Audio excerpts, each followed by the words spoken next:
Initiation by Robert Hugh Benson. Part 2, Chapter 4, Part 1. Subsection 1. When Americans set themselves seriously to perform a social duty, there can be no doubt whatever as to their adequateness, and the Heckers were worthy representatives of their country.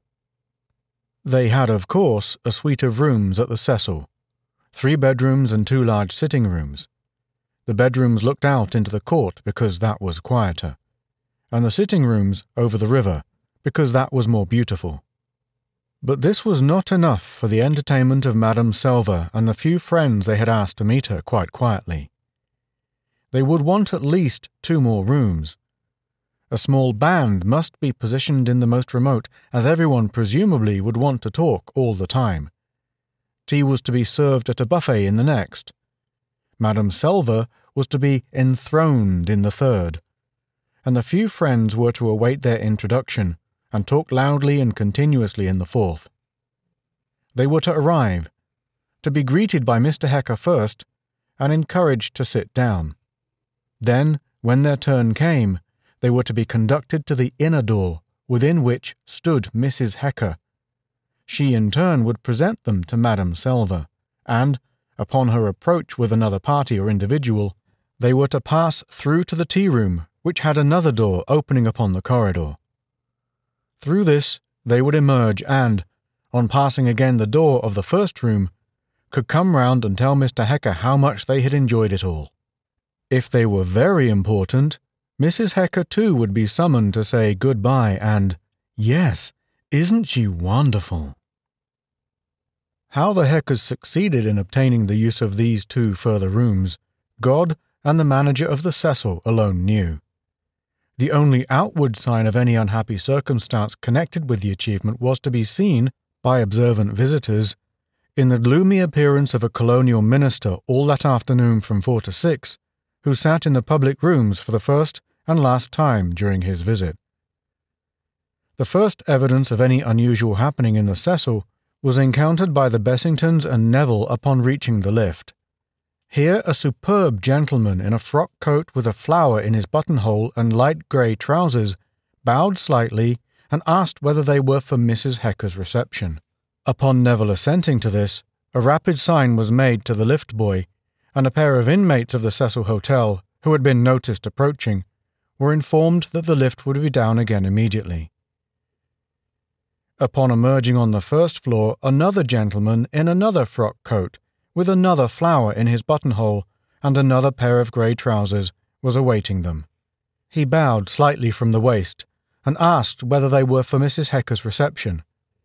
Upon Neville again assenting, he conducted them down a short, thickly carpeted corridor, in the direction of a curious noise that grew louder every instant, and revealed itself presently as the sound of many voices all talking at once, at full power.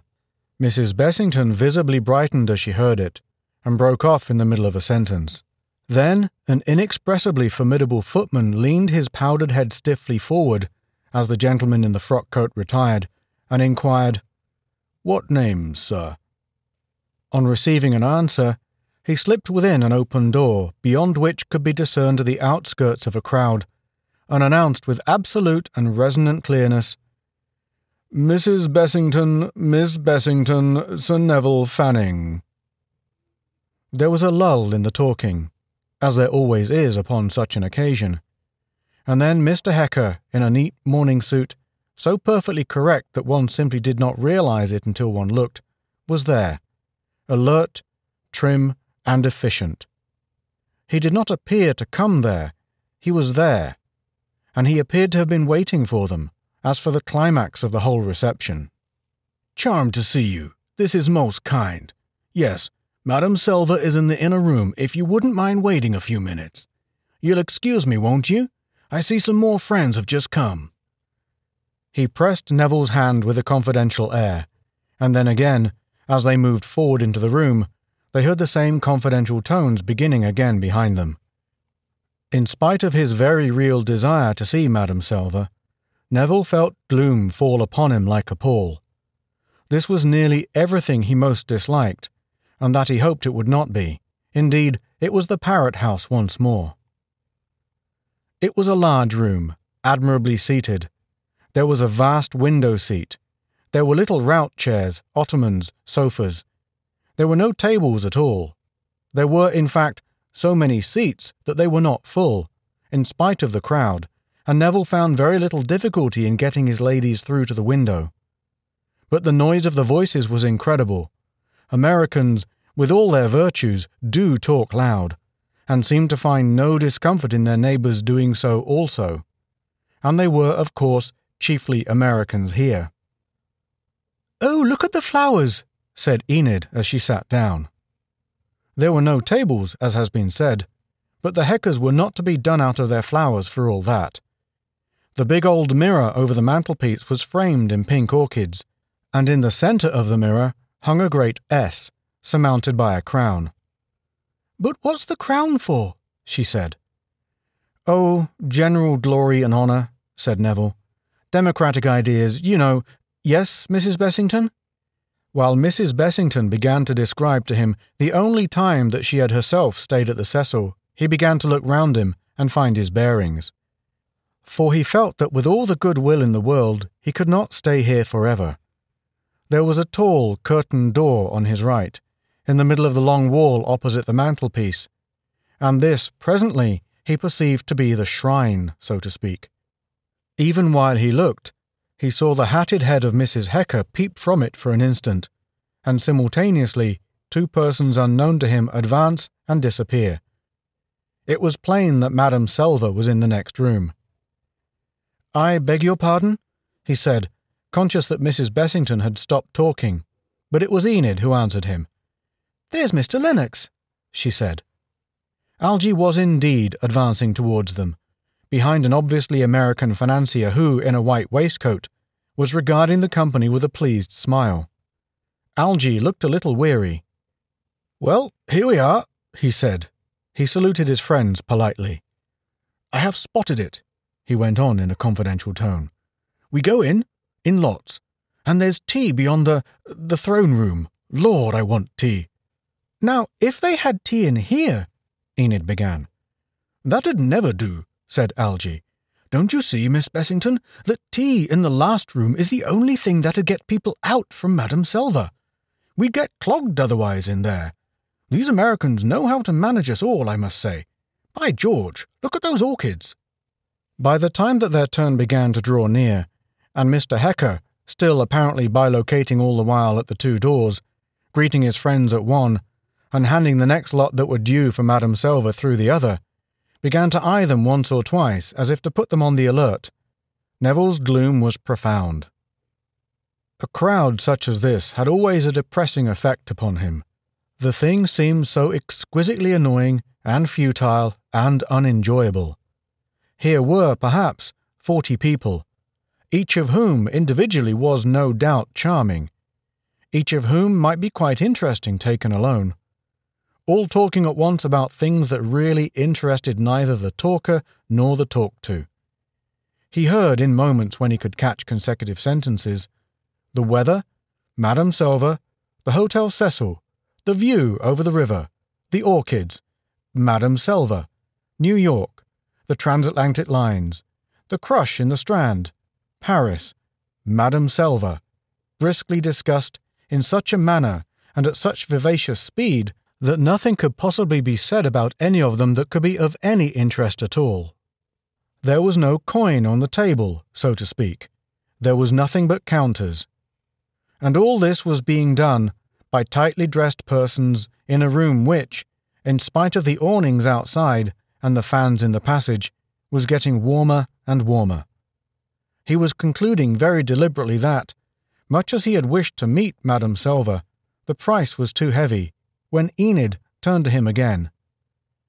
"Neville, I'm sorry, but I really can't bear this much more." Certainly she looked a little tired. There was a tiny line between her eyes that he had never noticed before, and her eyelids drooped. "I know," he said, "but what in the world—" "Now, Mrs. Bessington, if you and your party will come this way." And there again, miraculously, was Mr. Hecker, as efficient as ever, enticing them towards the door. Subsection 2. As Neville, with Algy just behind, followed his ladies in and greeted Mrs. Hecker, he was agreeably surprised to find himself almost in the dark. The shutters were half closed. A great bank of roses stood in the draught from the window, and their fragrance filled the room. As he shook hands with Mrs. Hecker, who had managed, apparently by one simultaneous act, to lead the ladies forward and towards a figure seated in a great chair, murmuring their names, and also to be back again with the two men, he saw that she, too, was even more bright and adequate than her husband. She looked entirely cool, though she must have been darting to and fro like this for at least an hour, on her feet all the while, and completely interested in these two men, though she must have shaken hands with at least 40 or 50 before. As she murmured to them, Neville observed her dress. Her bosom and arms were covered with light lace. She was in white. Her hat was a dream. She resembled a highly etherealized country hostess who might, 5 minutes before, have strolled in from the garden. "It really is most good of you to have come, Sir Neville. And you, Mr. Lennox, though I think this is the first time I have had the pleasure of meeting you. Yes, Madame Silver, I may say, is an old friend of ours. We met her in Rome again this spring. We made her acquaintance in the States last year. She likes little, simple gatherings like this. She's kind enough to say, just a few friends and a few words of talk. No more. You will find tea in there presently, Sir Neville. Lord Maresfield passed through just now." And so on. Neville began to understand the procedure. That white figure with the huge hat, seated in the big chair, was Madame Silver. Opposite her, apparently carelessly placed, yet in reality with the greatest deliberation, were 2 other chairs, and no more. In these, Enid and her mother were now seated. He could hear a clear, rather deep voice talking slowly. Presently he perceived Enid and her mother would be moved on, and Algy and he would be advanced. They must not stay too long. They must say a few words to the goddess, and then take their leave. Then there would be tea. As he perceived this, Mrs. Hecker, with a graceful murmur, slipped from them, and he saw Enid stand up. Then the chairs were empty, the 2 ladies were passing out at the other door, and himself and Algy were advancing, drawn by Mrs. Hecker's tact as by a conductor's wand. When he was fairly seated, and Mrs. Hecker vanished again, already he could hear her low murmur beginning to the next lot, he found himself looking at the great actress. Again, she was made up to the eyes. Her face looked even chalky in this half-light. Her mouth had a kind of delicate grimness. Her eyebrows were black. She was saying that she was glad to see Sir Neville Fanning, and even as she said this very trite remark, he was aware of her personality. Genius is an amazing thing, and there can only be one opinion as to Silver's genius. Even in this darkened room, with the clamour of tongues sounding on one side, the clack of tea-things and the faint sound of a string band on the other, it was entirely impossible to be unaware that this woman was remarkable. She was, externally, scarcely more than a phantom. She was not beautiful, except in her wonderful long hands, blazing with jewels. She was in the dark. Her very skin was engloved in cosmetics. A very penetrating perfume came from her. She was saying for the 50th time this afternoon that she was pleased to see the 2 people who sat in the 2 chairs, and she would say it again probably to 30 or 40 more. Yet there it was. He was saying presently that he had had the privilege of seeing her in Margaret. "Ah, yes," she said in her deep voice. "That is a play I like. I think that you English—" Algy burst in. He was obviously exploding with a tremulous kind of excitement. "It's tremendous," he said. "Tremendous! I beg your pardon."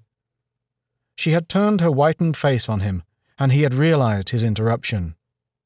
"I was saying," she said, "that you English need that lesson, I think. Your women have no chance. Now, in America, as well as in Australia, where I have come from, it is different. Perhaps you do not agree?" It was really royal, this. It was not at all original, yet it seemed to matter when she said it. It seemed highly gracious of her to ask one's opinion at all, and vitally important as to what one answered. "I'm afraid," began Neville. "I see you do not agree. Well, well, I must think it over from the English point of view." "I am so very sorry, Sir Neville," said a tactful voice, "but there are some more people just come, and—" It was over. He rose. He took her hand for a moment, and she smiled at him very kindly. Then he was passing through into the tea-room, and Algy trod intently upon his heel.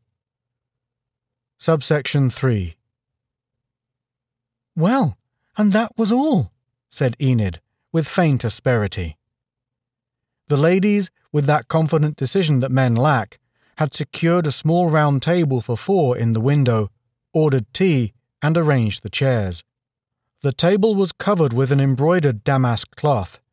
There was a silver vase in the centre again filled with orchids. As she spoke, a footman approached with the refreshments, slipping deftly through the groups between him and the buffet. Then, before Neville could answer, Lord Maresfield came up and greeted them in his genial staccato fashion. "Bit of a crush, eh? See the goddess, what? How do, Algy?" Neville made a reach for a chair. "That's all right. Get it myself, eh? Had 5 words with her, what?" "About that," said Enid. "I said I had seen her in Margaret." "Lord, so did I," said Neville. "Ah, I scored there. Said I'd seen her in La Tosca. Another cup, waiter, eh?" "And she said," continued Neville, "that it was all to teach us Englishmen how to treat our wives." He grinned at Enid, but Enid did not seem amused. Mrs. Bessington had already begun on Lord Maresfield, and that nobleman therefore was out of it. "I suppose she said the same to everybody." "Did she to you too?" asked Neville. "Certainly, and that women had no chance, whereas in America and Australia—" Neville laughed aloud. "Word for word the same," he said. "But you know, it was worth it." "Worth it? What do you mean?" "Why, it really was something to speak to her even. It's no good, you know. She really is a personality." Enid was pouring out tea, and made no answer. "She snubbed me all right, didn't she?" put in Algy. "Well, you interrupted her in her piece." "Yes, but by gad, she needn't have taken me up like that."